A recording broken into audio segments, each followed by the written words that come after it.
In the heart of Dublin, behind a modest door on a quiet lane, a night of alcohol and arguments spiraled into something the city would never forget. It was March 26th, 2005, the Saturday of an Easter weekend that began like many others, with drinks, laughter, and old tensions bubbling beneath the surface.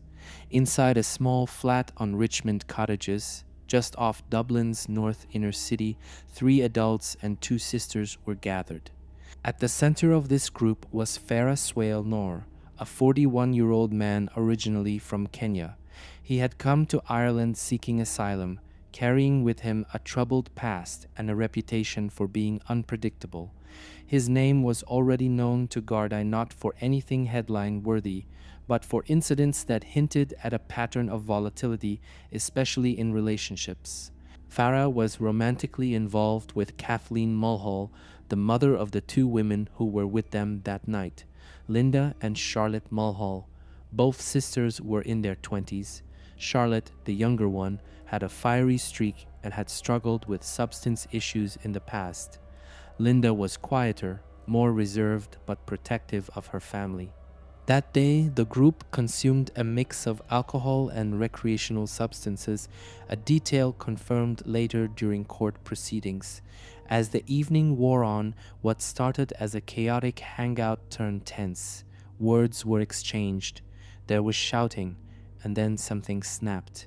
At some point that night, according to later testimony, Farah made a deeply unwanted advance toward one of the sisters. That moment changed everything. Whether it was fear, fury, or both, the sisters reacted in a way that would turn their names into headlines for years. What followed was not a split-second accident. It was something else, a confrontation that spiraled out of control. In a matter of minutes, Farah Noor lay motionless on the floor, and the Mulhall sisters stood over a scene that could never be undone. But instead of calling Gardaí, they made a choice that would lead them down a darker path than anyone could have predicted, a path that would involve cover-up, concealment, and a mystery that remains unsolved to this day. And so begins the twisted story of the Scissor Sisters, one of Ireland's most disturbing true crime sagas. But if you think you've heard it all before, you haven't, because there's one piece of this puzzle that still hasn't been found. They didn't run. They didn't panic. Instead, they closed the door, turned up the volume on the TV, and got to work. What happened next turned a bad night into an Irish criminal legend. The flat was quiet again. Farah Swaleh Noor was no longer moving, no longer speaking. And as the shock wore off, Linda and Charlotte Mulhall were left standing in a room that no longer looked like a home. It looked like a crime scene. They didn't call the Gardaí. They didn't ask for help. Instead, they made a decision that would define the rest of their lives. According to court records, the sisters entered the bathroom with a chilling level of focus. The tools, a basic kitchen knife and a hammer. Not professional equipment, not planned, just what they had. They lifted Farah's body into the tub, not to clean up, but to carry out something far more deliberate, to make sure he couldn't be identified. Over the course of what was believed to be several hours, the 2 sisters cut the body into sections. This wasn't surgical, it was chaotic, messy, and panicked. They paused only to catch their breath or gather strength. They spoke to each other. Some reports say they even played music. One Garda source later described it as the kind of scene no one wants to walk into ever. But here's what really makes it shocking. The head was removed separately, intentionally, deliberately, and it would never be found again. The rest of the remains, the limbs, torso, and clothing were wrapped in plastic bags, placed inside sports bags, and set aside for disposal. The plan was already forming in their minds. It wasn't just about hiding what happened, it was about making sure no one would ever trace the man back to them. Noor's identity, they believed, could only be confirmed if the head was recovered. Which makes this next part even more disturbing. Later, Gardai would find most of the remains, but not that one final piece. The sisters left the bathroom behind not just as a room, but as a crime scene turned workshop, a place where panic collided with intent and where one haunting detail was born. Where is the head? They thought the water would keep their secret, but the royal canal had other plans. After the dismemberment, Linda and Charlotte Mulhall moved on to the next phase: disposal. It wasn't sophisticated, it wasn't methodical, but it was desperate. Their goal was simple: get rid of every trace. The sisters placed Farah Noor's remains into black plastic bags, then stuffed those into sports holdalls. Under the cover of night and with no one watching, they carried the bags through Dublin's streets toward the Royal Canal just west of the city. Their plan? To let the water do the rest.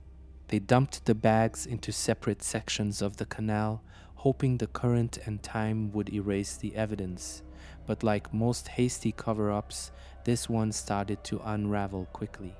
Within a few days, a man walking his dog near Croydon Park Avenue noticed something unusual floating in the canal. It was a torso. Gardai were called. A search began. One by one, pieces were recovered. Limbs, clothing, bags with body parts, all found floating or snagged along the canal's edge. Some parts had drifted far, others barely moved, but all pointed to a single horrifying truth. Someone had tried to hide a person's identity. Forensics confirmed the remains belonged to a male of African descent in his 40s. Tattoos, scars, and other physical features helped narrow it down. But there was a problem, a huge one. The head was missing. And no matter how many dives were made, how many canal beds were searched, or how far the Gardai extended their investigation, it was nowhere to be found. This wasn't just an oversight. It was calculated, intentional. Removing the head made it significantly harder to confirm identity, cause of death, and crucial forensic details. Even worse, there was now a rumor among Gardai that the missing head hadn't been lost. It had been hidden separately. But by who and why? As Dublin buzzed with speculation and tabloid headlines dubbed the sisters the Scissor Sisters, the public fixated on the one part Gardai couldn't recover, the one part that could reveal the full truth. The case was already infamous, but now it carried a chilling mystery. "You can't close a case," one retired Garda later said, "if you're still missing part of the evidence." She wasn't there when it started, but when it was over, she cleaned, she lied, and she vanished the part Gardai never found. Kathleen Mulhall wasn't in the room when the killing happened. That's what she said. That's what her daughters said. And officially, Gardai never had enough to prove otherwise. But her role in this case is as shadowy and as vital as the act itself. In the aftermath of Farah Noor's death, the sisters told their mother what they had done. They expected panic, maybe even anger, but what they got was something different. Kathleen didn't call the police. She didn't tell anyone. She grabbed a mop. According to court records, Kathleen helped clean up the apartment. She scrubbed blood from the walls. She disposed of the murder weapons, the knife, the hammer, and the blood-soaked clothes. She scattered them across different public bins around Dublin, hoping no one would trace them back. She even helped the girls wipe down surfaces and remove any trace of the victim from her home. And here's where the mystery deepens. When asked later under oath what happened to Farah's head, Kathleen refused to answer. Not once, not twice, every single time. Despite lengthy questioning by Gardai, despite court pressure, despite being offered leniency in sentencing, she gave no explanation, not even a denial. She simply said, "I didn't see it, I don't know what they did with it." But that didn't sit well with investigators. One senior officer described her as ice cold, like she was keeping something back. Another said that her behavior wasn't just evasive, it was deliberate. Here's what we know for sure. Kathleen cleaned the apartment hours after the killing. She helped destroy key physical evidence, and she faced justice, eventually serving 5 years in prison for hindering the investigation. But no trace of the head was ever recovered, not even a shred of fabric or hair or bone that could have hinted at its final resting place. The working theory? She took it. She took it separately from the rest, possibly wrapped it, and disposed of it somewhere no one would ever think to look: a landfill, a furnace, a deep part of the river, maybe even something as untraceable as a construction site bin the next morning. Some even believe she buried it not out of respect, but to make sure the case would never fully close. And here's the thing. She never changed her story. Not once. Even after both daughters were convicted, even after the media firestorm, even after she had nothing left to lose, she never admitted anything about the head. Which begs the question. Was she protecting her daughters or protecting herself? It's the part that haunts every investigator. They found arms, legs, a torso, even clothing, but no head. And the question isn't just where it went, it's why. For most people, the crime itself was already unthinkable. But what makes the Scissor Sisters case one of the darkest in Irish history isn't just what happened in that bathroom, it's what didn't show up.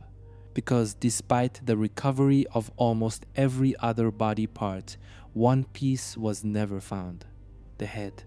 And this wasn't an accident. This wasn't something that floated away or slipped through a crack in the investigation. Gardaí searched the entire Royal Canal. They brought in divers, dogs, sonar, dredging equipment. They even followed leads to landfill sites. Nothing. So naturally, the next question was, why? Theory 1. To prevent identification. At the time of the crime, Farah Noor was undocumented, and his presence in Ireland was already complicated by immigration issues and a fake identity. But even so, his head could have confirmed his identity much faster. Facial features, dental records, scarring, and old injuries, all of it could have been used to confirm who he was and how he died. By removing it and keeping it hidden, the sisters likely believed they could delay identification, buy themselves time, or even avoid a full investigation. The logic? If police don't know who the victim is, maybe they wouldn't know where to start. And for a while, it worked. Theory 2. Psychological control or panic response. Experts in criminal psychology have said that the deliberate separation of the head isn't always about logic, sometimes it's about control. By removing that one piece, the perpetrators are asserting dominance over the victim, erasing their identity, or symbolically cutting off their voice. In some rare cases, it can even be a reaction to fear a way to silence what they've done, or to distance themselves emotionally from the person they harmed. Was this calculated, or a drug-fueled panic that led to a tragic overreach? Theory 3. Forensics. Perhaps the most compelling reason is also the most clinical. Because even after the other remains were found, Gardaí couldn't confirm the exact cause of death. They couldn't determine the full extent of the injuries to the head or neck. They could estimate, they could guess, but they didn't have the physical evidence. If the sisters wanted to avoid a murder charge and instead push for something like manslaughter, this was the move that might make that possible. And here's the thing, it worked. Charlotte Mulhall was convicted of murder, but Linda was only convicted of manslaughter, based partly on lack of evidence surrounding intent and injury, much of which could have been clarified by examining the head. So maybe this wasn't just cruelty. Maybe it was strategy. And still, one question remains. Who made the decision? Was it Linda or Charlotte? Or was it Kathleen? Who took it, and where is it now? No remains, no evidence, no closure. Some say the head was never meant to be found because it was reduced to ash. As Gardaí searched the canals, the bins, and the flats of Dublin, one theory began to emerge in the background, whispered among investigators, hinted at by reporters, but never officially confirmed. It wasn't just that the head was missing. It was that the head may have been destroyed, burned. The rumors spread quickly that either Linda, Charlotte, or Kathleen took the head separately and disposed of it using an incinerator, a private burn site, or even a waste facility's industrial furnace. But here's the key detail. There was never a name, never a location, never a tip-off that led Gardaí to physical proof. So where did the theory come from? As we saw earlier, Kathleen Mulhall was the last adult involved after the murder. She helped clean the apartment, discard clothes, and dump weapons. But when questioned again and again, she gave no statement about the head. Some Gardaí believed this silence wasn't ignorance, it was protection, a calculated effort to keep the most crucial piece of evidence permanently hidden. One source, quoted anonymously in a Sunday paper, claimed that Gardaí suspected Kathleen may have had access to a private incinerator through a cleaning or waste management job, but this was never confirmed publicly, and no warrant ever produced proof of such a location. Another theory floated among Gardaí suggested that one of the sisters or Kathleen may have disposed of the head in a commercial waste bin, which was later collected and sent to a city incineration facility.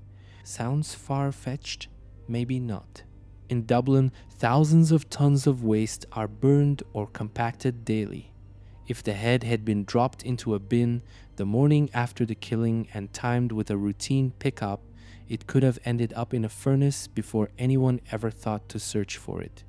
Once that happens, it's gone. No DNA, no bone, no trace. But again, no CCTV, no receipts, no witness. Just timing, opportunity, and a motive to erase the last piece of the crime. So why didn't Gardaí act on this? They tried. Several waste collection routes were examined and landfills were searched, but industrial incinerators aren't searchable. Once something enters that chamber, it's vaporized at extreme heat, bones included. And since the tip was never specific, no exact time, no specific truck, no location, there was nothing to follow up on. Just a theory and silence from the only people who might know. To this day, Gardaí can't say with certainty whether the incinerator story is real or urban legend, but the idea of deliberate destruction has stuck, because it's the only theory that fully explains why nothing was ever recovered. They wanted it gone, one investigator later said, and maybe they succeeded. When a case is this high profile, this grotesque, every mistake echoes louder. And in this case, the echoes never stopped. From the moment the body parts were pulled from the Royal Canal, the pressure on Gardaí was massive. The public was horrified, the media swarmed, and the Mulhall sisters, soon dubbed the Scissor Sisters, were already becoming infamous. But behind the scenes, the investigation wasn't always smooth. In fact, some believe it was fractured from the start. Because despite arrests, confessions, and prison sentences, the head was never found, and certain decisions made during the investigation have raised eyebrows for years. Missteps in the initial search. In the early days after the remains were discovered, Gardaí focused on identification. At first, they didn't even know who the victim was. Multiple forensic specialists were called in. DNA samples were slow to process, and because Farah Noor was living under a false name, it took longer than expected to confirm his identity. That delay gave the Mulhall family time to clean, cover, and bury secrets. By the time Gardaí locked in on Linda and Charlotte, it had been days. Crucial evidence, if it ever existed, may have already been destroyed. The surveillance that never was. Richmond Cottages, where the crime took place, was not far from busy areas of North Dublin, but Gardaí reportedly didn't recover any street CCTV footage of the sisters carrying the sports bags through the neighborhood. Why? Some locals claimed there were cameras. Others say Gardaí didn't canvass fast enough and that the footage was overwritten. That missing video could have shown whether they left with the head or if someone else like Kathleen came back later to finish the job. Instead, there's nothing. The silent rumors inside the force. Over the years, journalists have hinted at internal Garda frustration that some officers believed the head was disposed of in a way they couldn't legally investigate. One rumor pointed to a private property allegedly connected to someone the family knew, but no warrant was ever issued. Why? Lack of evidence or reluctance to open a new can of worms. In one radio interview years later, a retired detective admitted, "There were things we wanted to do, places we wanted to search, but the trail went cold and the orders stopped coming."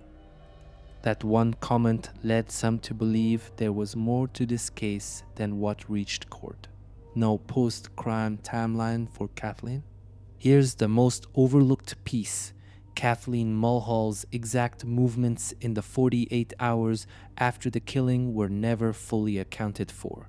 She wasn't arrested until months later. Where was she? Who did she call? Was there a vehicle involved?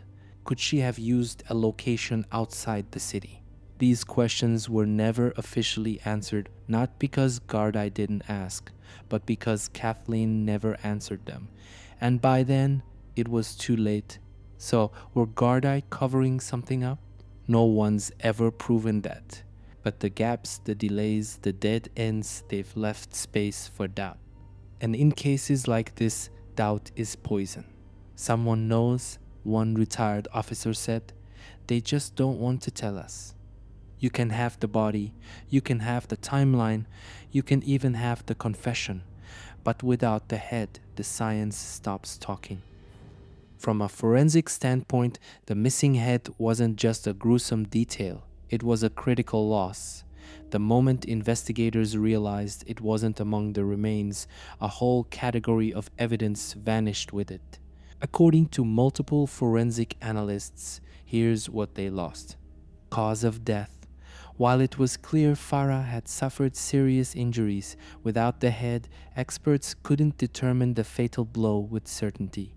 Was it a stab, a blunt force trauma, a combination? They could only speculate. Exact timeline, bruising, swelling, bleeding patterns all helped determine whether wounds were inflicted before or after death. The head could have revealed more about the sequence of violence, but that puzzle piece was gone. DNA under fingernails or on the face. Often victims defend themselves. They might scratch, grab, or leave traces on the attacker. But without the head, any potential physical evidence was permanently lost. One forensic pathologist, speaking anonymously, summed it up like this.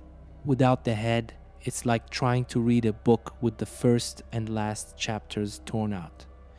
That gap didn't just hinder science, it shaped the trial itself.